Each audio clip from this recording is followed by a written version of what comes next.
If your website traffic has stalled, you're about to learn the SEO strategies that are actually working in 2026. No fluff, no outdated information.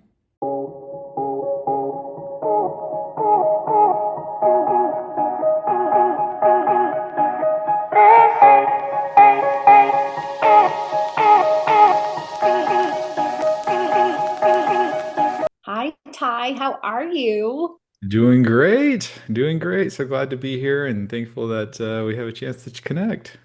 Yes, me too. I am super excited about this conversation on proven SEO tips to improve your Google rankings in 2026. But before we actually jump into that, will you introduce yourself and your business to my audience? You were on the podcast years and years and years ago, and both of our audiences have shifted a bit. So I'd love for you to reintroduce yourself. Yeah, I appreciate that. So yeah, I have a business called Everything Digital Marketing that I started about 7 years ago. It's kind of crazy how time flies. Prior to that, I worked in the corporate world. So I kind of cut my teeth in the industry working at different digital marketing agencies throughout my time. A couple of different agencies that dealt with national brands, a couple of different agencies that dealt with local businesses, and then worked in in-house roles for about 6 years. So worked through working on different e-commerce platforms and really kind of touched a lot of different areas and genres when it came to digital marketing and seeing how they all fit together. So for the past 6, 7 years, I started Everything Digital Marketing, stepped away from the corporate life.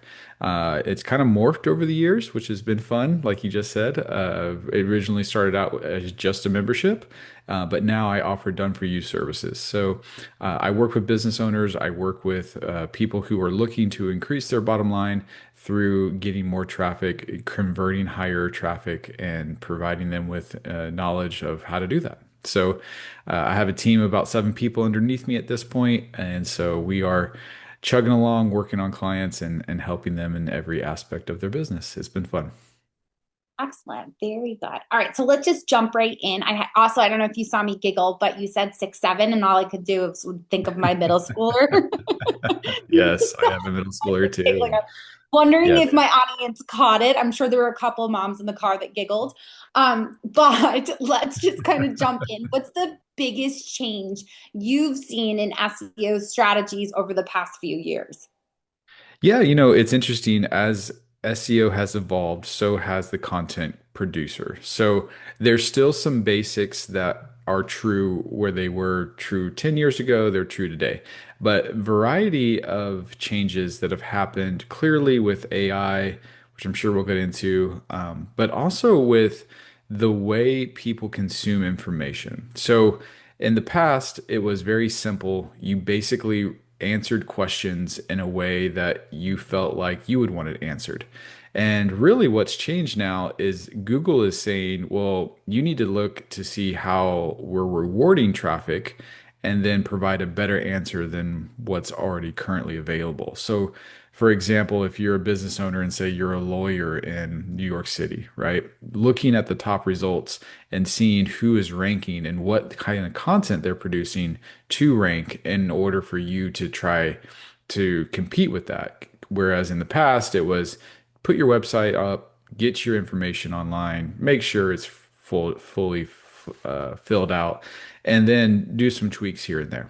But really, the big change is intent behind the answers and answering them in a way that's better than what's currently available, and doing research prior to creating content. So just not just creating content because you're like, this is the answer, this is how it works, but really putting yourself back into the eyes of the consumer. What are they looking for? How are they wanting that content produced? And then providing it in the best and clearest way possible. So I think a lot of what AI has done is made people become better marketers. Most business owners wear thousands of hats. As an entrepreneur myself, I wear thousands of hats. And so you want to do it, but you don't want to become an expert in it because that's not what you started your business for, right? Like you started your business to do whatever it is that you've wanted to do, and then you've learned how to do other things. And so I think becoming a better marketer just is overall better for your business. So how do you sell your service, right? A lot of people aren't natural salesmen. And so when they are asked to pitch their services in an elevator pitch or on a website, it used to be you just kind of threw up the information. It was more brochure. Like, this is what you're wanting. Now you actually have to appeal to an audience. Now you have to actually compete with other people. And so that has really also been the change is that your writing point of view has to be better than somebody else's or unique enough to make you stand out.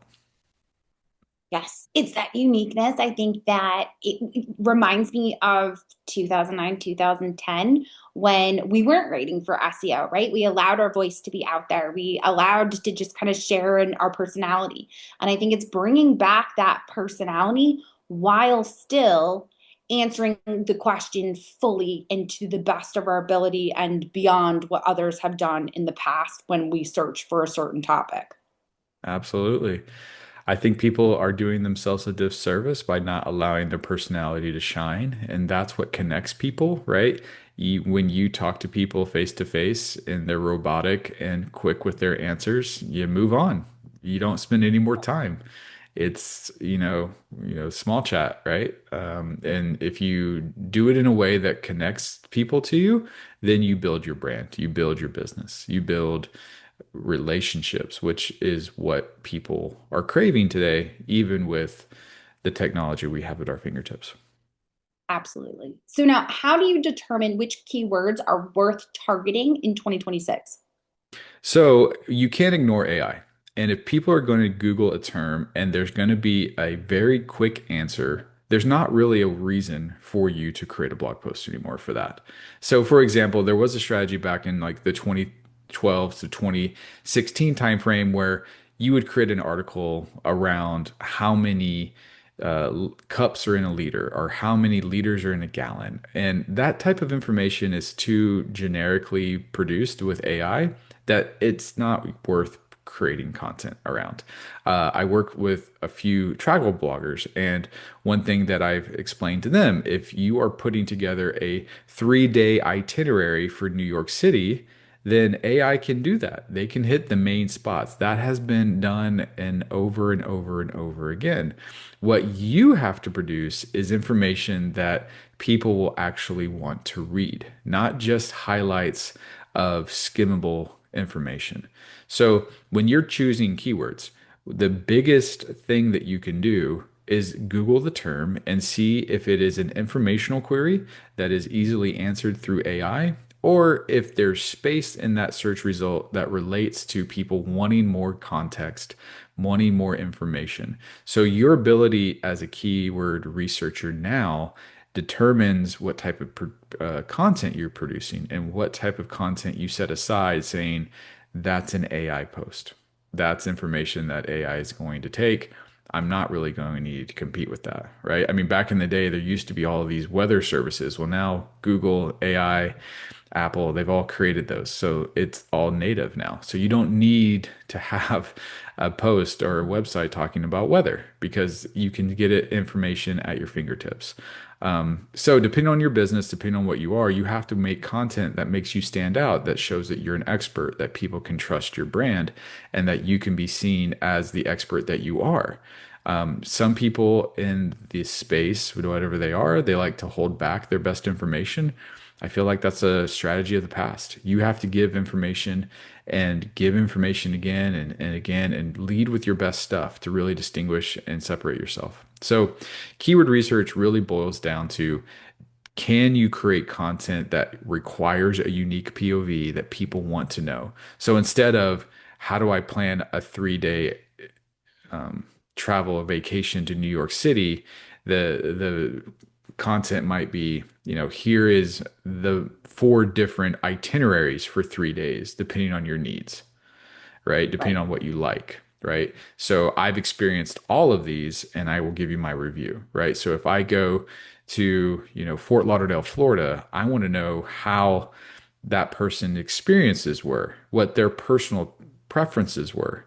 That's the type of information that AI can't replicate.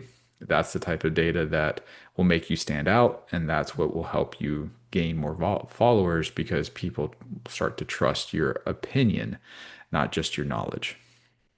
it's about those authentic experiences, right? When you said the example of the travel blogger, I have a client right now who I think of as a vacation advisor because everything is about the authentic experience in which she offers. And she's got pub experiences, and then she's got the castle experience, which is more kind of just what Ireland is known for, but it's authentic. It's the hidden gems, it's the off the beaten path.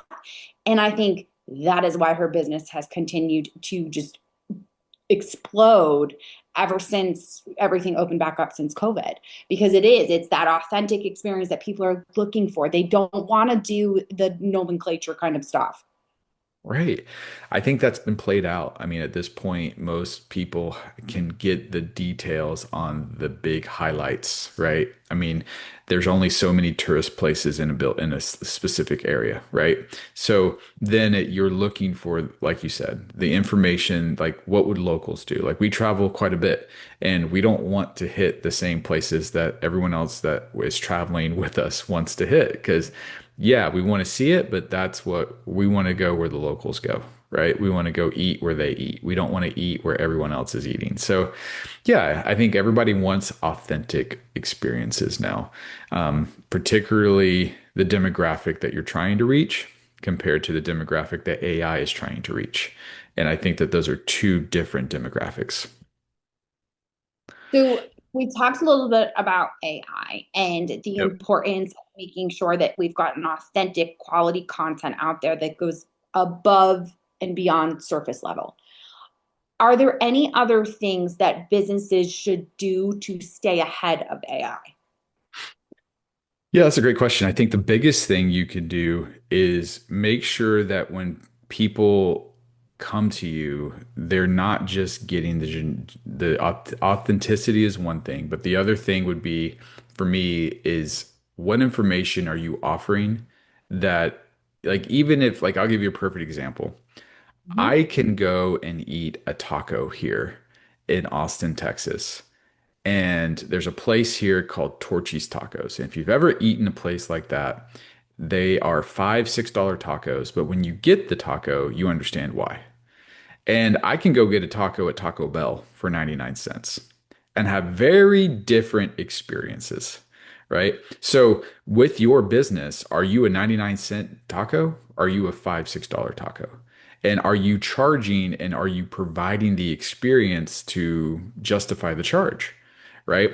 And I think so many businesses, when you look at it, you're like, how can I distinguish myself amongst my competition? Well, I love it. I think that there's too many examples in businesses throughout history where price is a distinction, right? We're now buying like $120 t-shirts and $130 pair of pants, right? Whereas 20, 30 years ago, that's insane, right? Now we're buying $500 pairs of shoes where we would spend $60 to $80, and that was like the max.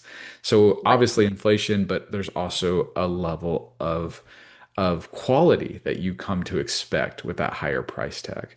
And so I think the same can be true with staying ahead of AI. When you're producing something, what type of quality is it? Now, I always tell this to anybody I work with. I cannot get you to rank number one in Google if the information and the quality of information you're giving me is garbage, right? Like there's no trick, there's no like special sauce that I can pour over that. Like if the food stinks, people are gonna know, right? Like there's no way that you have to have a quality product. So if you're going, and this isn't just because of AI, but this is just business in general, like if you're going to provide an experience that's going to be different from your competition. Like I'll give you a great example. There used to be, very different experiences. I've traveled a ton, and when I travel, there's absolutely experiences that are completely polar opposites, right? I will fly one airliner and I will get interrupted 3 or 4 times, watching a movie, reading a book, to ask me to fill out an application for their credit card, right? And it's Mhm. almost like, oh my goodness, like again? And then here comes the stewardess or steward with the handout asking me to fill out a credit card app. And then I'll have another experience where it's completely worry-free, right? Everything's provided. There's information like, oh, this is nice, right? Like you want people walking away from your business being like, wow, that was nice. Wow, that was different. Wow, that was unique. And that isn't, I mean, that's just fundamental foundational advice for businesses, regardless of AI. So I think it's making you as a business owner be sharper, be more distinguished, and have a better offering, which really doesn't translate to AI. It's just mainly the fact that there's more people in the space. Yes. Nope. I mean, so true. So, are there any SEO myths you still hear that you want to debunk? Yeah, that's a good question.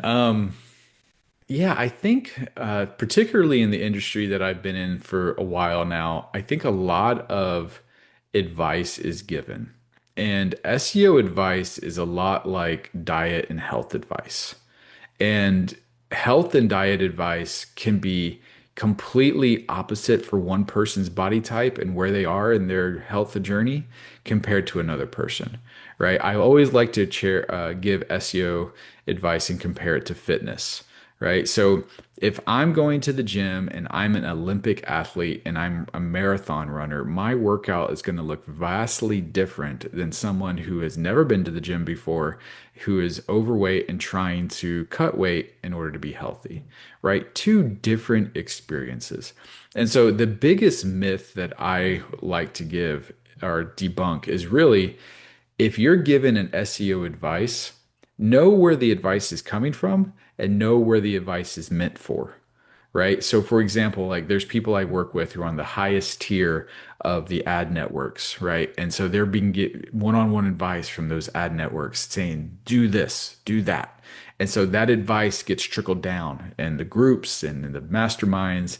And then it lands at somebody and they're like, I heard this. Is this true? And you're like, well, yes, it's true for that person, but it's not true for you, right? Like if you shouldn't go out and run 13 miles day one. No, that's not a good idea. You haven't even ran a mile yet.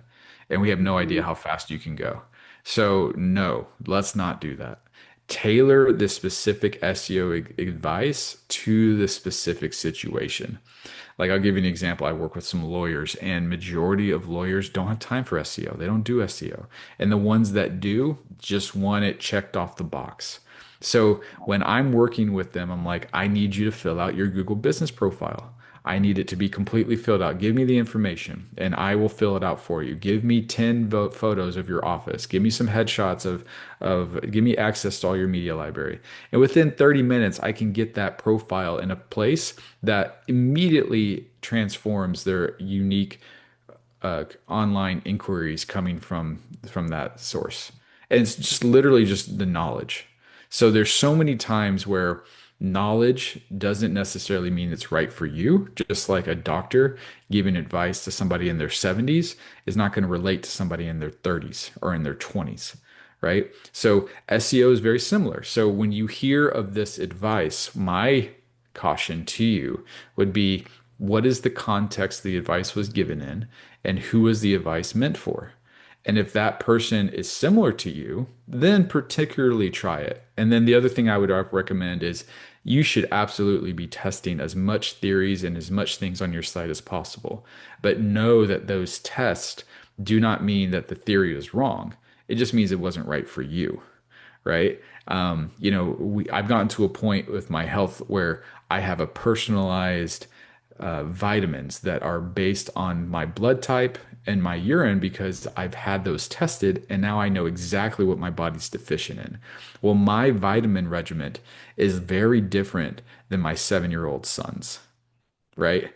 And so the advice from SEO and the myths that I hear, like I hear this all the time. Well, I heard the ad network said to do this. I heard that Google no longer wants this. Well, it's funny because I've heard those type of statements for almost 20 years doing this. And I'm like, okay, what's the statement? Great. Let me pull up a search result that shows you how that statement's incorrect.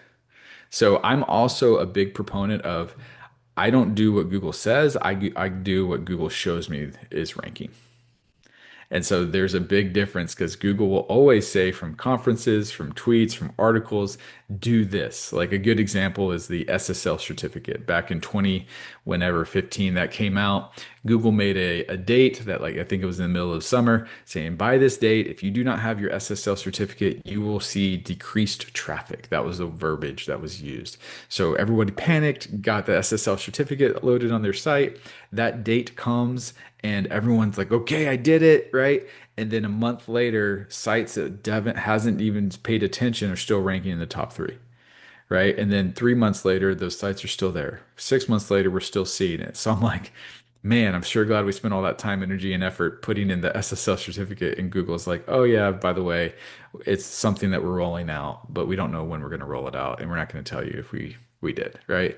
So yes, there are things that you should test. Yes, there's things that you should look at, but always base your assumptions off of what Google is rewarding, not after what somebody says. Okay. So my biggest thing that I will take away from this interview is that for 2026, my goal is to continue with SEO, doing more research, really diving deeper into results and seeing how it actually works. Would you say that that's a good strategy based on our conversation? Yeah, so my whole thing is data talks because so my journey into this SEO world started when I was in college, and one of the things that I had was a professor that challenged me to create a website and spend $20 in paid ads to the website. So that was our assignment in college, and one of in the review of our sites as a class, he brought up a search result and specified that the paid ads were at the top. Underneath were the organic ads, and those were more of a black box. Nobody knew. That was the phrase that he used. And so I looked at that and I heard that and like, well, clearly somebody knows because there's people there. So I led me on a journey to do what I do. And as I learned it, I was in my first SEO agency and I had everything that the sales team could close come through the door. So I would be on the phone with a florist at one moment, and then the next call would be a software company, and the next call would be a lawyer, and the next call would be an app that was just getting started. I mean, and then it'd be e-commerce site. So like all over the map. So what we would find is, let's say, something that would work with the app or the software. So we would apply it to the florist or to the e-commerce store. And what we found is that it wouldn't work. And it drove me nuts. I'm like, it works here, but it won't work here. Why? And so what Right. I found is that you can't apply the same methodology from one business to the other, not in online marketing. Because yes, there are some common things. Yes, you should have email. Yes, you should have some SEO done, but you have to understand how it works for you, right? And so specialization started to become a thing, right? And so we're like, okay, we specialize in lawyers, or we specialize in e-commerce, or we specialize in content creators, or we specialize in people who are getting their courses started, right? So the specialization, and what happened is that they found that there were things that worked, but they only worked in this order, like 1 through 5. Do it this way, and then it will work. You'll get the desired result. So I have taken that to the umpth degree where now I'm like, okay, I'm going to do these 6 changes. I'm going to wait 2 weeks. I'm going to see the results. And I'm going to do it on these 4 URLs that have similar characteristics. And then if the results come back positive, I'm going to repeat that for the next 4. But if it doesn't come back positive, I'm going to change 2 things, tweak this, manipulate that, and then see what the results are. So I'm constantly testing what my theories are with results. And then when the data shows that it works, I replicate it more. And so what this has led me to do is that even with clients that I have, I'll get on the phone and say, here are the 5 things that work for your site. And we have seen this with, 24 URLs we've tested. 80% of them respond positively. Here are the 4 things we do in this situation. And then I get on a call with another client right after and say, okay, with you, here are 10 different things that we have to do to get your site to rank. And based on the data and the experiments we've seen, we've had to do them in this order, and then we get the same results. So the data is what drives decisions, not people's opinions and not people's thoughts of what they read on an article or what they heard on a podcast or what they read in a mastermind or whatever. I think when you find something that works for your business, it might not work for the next person on the mastermind call. And that can be okay. So, in either side of that argument or that conversation that you're on, know that all advice should be tested. And when advice is given, know that you should test it so that you're seeing the results for your own business and not just, well, so and so's business is benefiting from this strategy. So I therefore must do the same thing. Right.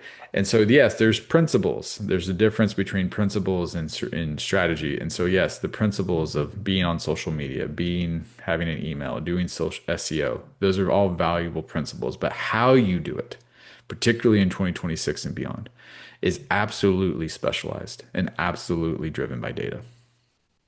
Yes. Yep. I love it. Ty, where are the best place, where's the best place for people to be able to connect with you? Yeah, just my website, everythingdigitalmarketing.com. It's really the best place. My email, Ty at everythingdigitalmarketing.com is a good place as well. I do offer a couple of things through my email with some courses, some free courses that I offer through emails and some checklists and things. But I have found the best way to connect with me is just to do something like this, where I get on the phone, you tell me what you're dealing with, and I can kind of pick your brain and then tell you. I think as entrepreneurs, as business owners, it can be very lonely. And I think masterminds are fantastic. And coaching, the industry that has popped up has been fantastic. I love that because you need like-minded individuals. You need people who speak your language. Most people that you interact with on a daily basis aren't in your spot, don't understand your circumstances. It's hard to relate. And so I find that just being able to offer free consultations has been huge. Just being able to outline, hey, this is where you should go next. This is what I've seen be successful. Here's the story of XYZ company, and I think it relates to you. And here's the owner of that company. Love to connect you. So I think the industry of entrepreneurship and the advent of social media to connect people has been massive. And I find that that connection is really where I've thrived and really have seen growth and have helped others do the same. Yes. No, absolutely. We're going to make sure that that is in the show notes. Ty, I appreciate you so much for taking the time to speak with me and share your knowledge with my audience. Of course. Well, thanks for having me. It's been great.